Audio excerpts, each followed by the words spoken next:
Si conoces la frase tiki-taka, seguramente conoces a Pep Guardiola, el hombre que cambió el fútbol a como lo conocemos hoy en día, el inventor del juego de posesión moderno, que a su joven edad es uno de los entrenadores con más títulos de la historia. ¿Cómo llegó Pep Guardiola a ser la leyenda que es hoy en día? Esta es la historia de Pep Guardiola, el hombre que inició una nueva era. Mi nombre es Leo Salinas, prepárate para ver una nueva historia del fútbol. Comenzamos. Josep Guardiola nació en Sant Pedor, Barcelona, el 18 de enero del 71. Desde niño decidió cuál sería su pasión, el fútbol. No tuvo duda de que eso era lo que se quería dedicar, y esa obsesión nunca paró, todo lo contrario, fue creciendo mientras se hacía mayor. Todos los días iba a jugar al parque con sus amigos, hasta que empezó a jugar en el Gimnàstic de Manresa, y ahí no duraría mucho, pues en 1984 se uniría a las inferiores del Fútbol Club Barcelona, el club de sus amores. Los directivos del Barça estaban impresionados con la inteligencia que mostraba Pep, un jugador que constantemente analizaba el juego y opinaba sobre el por qué perdía, y que podían hacer mejor cuando ganaban. Guardiola jamás rechazaba la invitación de ir de recogebalones al Camp Nou, y más si podía ver a su ídolo del momento, Diego Maradona, un jugador que le encantaba. En el año 1988, Johan Cruyff llegaría al Barça. Era su regreso, pero ahora como entrenador. Este hombre cambiaría todo en el club, y eso también significaba en la Masía. La convertiría en una escuela de formación para jóvenes, no solamente de fútbol, sino de valores como persona, de respetar al rival, de saludar a cada persona de la mano y convivir sin conflictos. Los preparaban para la vida. Guardiola pudo observar cómo cambió todo desde los primeros días. Eso lo hizo admirar mucho a Cruyff.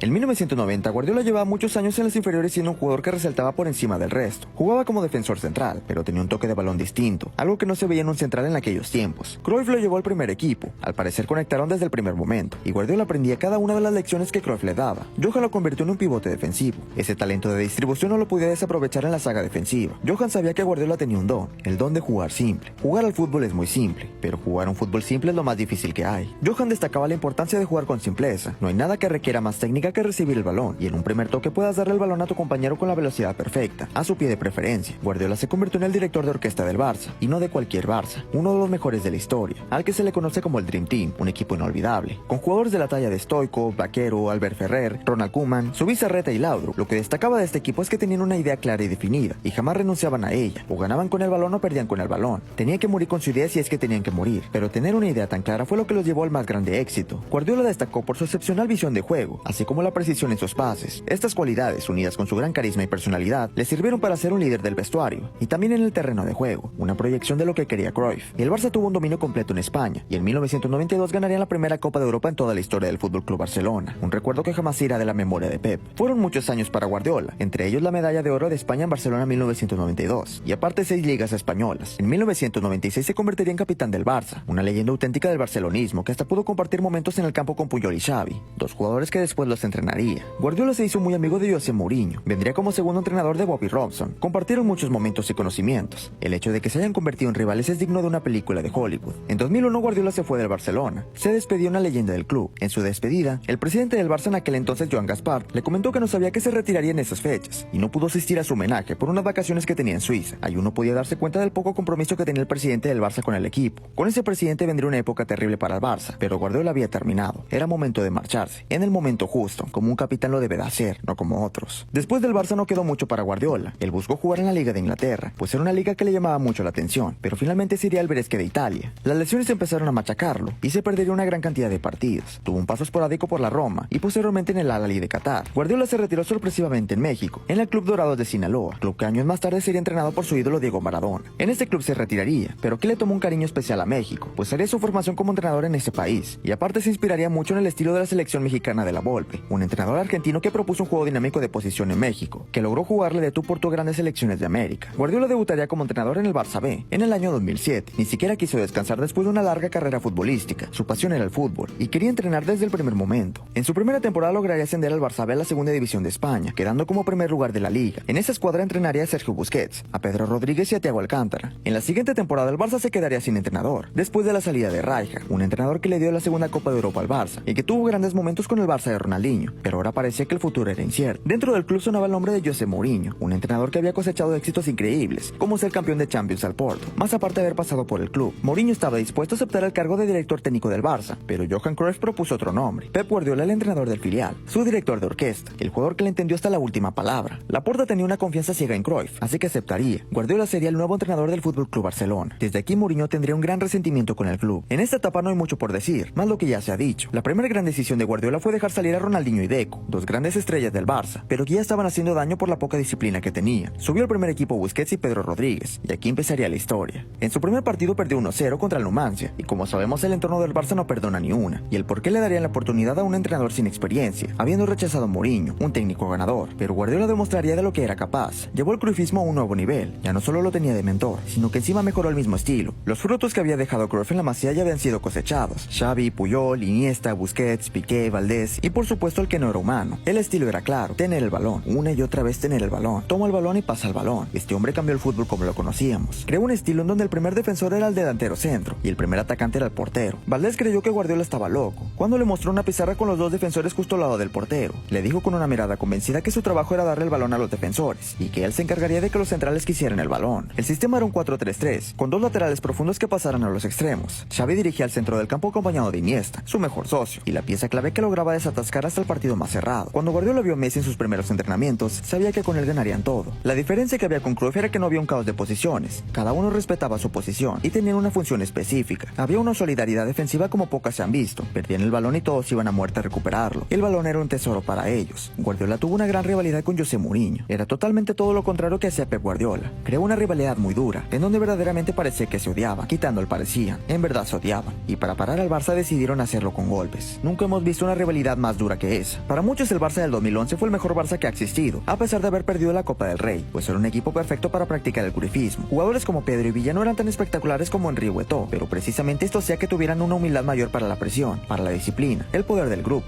El líder era Guardiola y nadie más. Por eso esta clase de jugadores quizás no son recordados como los más talentosos, pero a veces un jugador con menos talento puede servir más para el grupo que otro jugador que se cree estrella y no entrena ni tiene disciplina. No hace falta decir lo que ganó Guardiola en el Barça. Sí, ganó el sextete, ganó otra Champions en Wembley, ganó 3 ligas, pero esto fue más allá de ganar, ganó algo más importante, el respeto del mundo. El título del mejor equipo de la historia según los grandes, siempre él estaba detrás. Cuando Guardiola se fue dejó un vacío que hasta la fecha se busca llenar. Él tenía que ser el Ferguson del Barça. Guardiola quería el control de todo lo deportivo del director técnico y una persona muy intensa. Pero ¿por qué se fue Guardiola? ¿Estaba cansado? ¿Mucha presión por ganar todo? Ese fue su discurso, pero la razón fue este señor, el anticruyfismo. Al parecer Sandro Rosell no le dio el control que quería Guardiola. Ponía por encima a los jugadores que generaban marca. No le gustaban los jugadores con un perfil bajo de la cantera, porque no tenían el marketing de estrellas, no generaban suficiente dinero. Para él el Barça era un negocio del que él y sus secuaces sacaron hasta la última peseta. Todo esto es resumido, porque en verdad solo es la punta del iceberg. Rosell hizo cosas atroces en el Barça, y la peor de todas ellas fue echar a Cruyff. Aquí Guardiola se deslindó del Barça, sabía que tarde o temprano se ahogarían sin Cruyff, y finalmente se marchó. Después de un año sabático en Nueva York, Guardiola descansó, y por supuesto tenía ofertas de media Europa, pero Guardiola eligió la del Bayern Múnich, un equipo fuerte con una directiva mucho más limpia, y por supuesto más sincera que la del Barça. Le dejaron tener control total del equipo deportivo. El compromiso de Guardiola fue total, incluso aprendió alemán. Claro que sería difícil convertir un equipo con estilo alemán de juego directo y fuerza al estilo exquisito de Guardiola.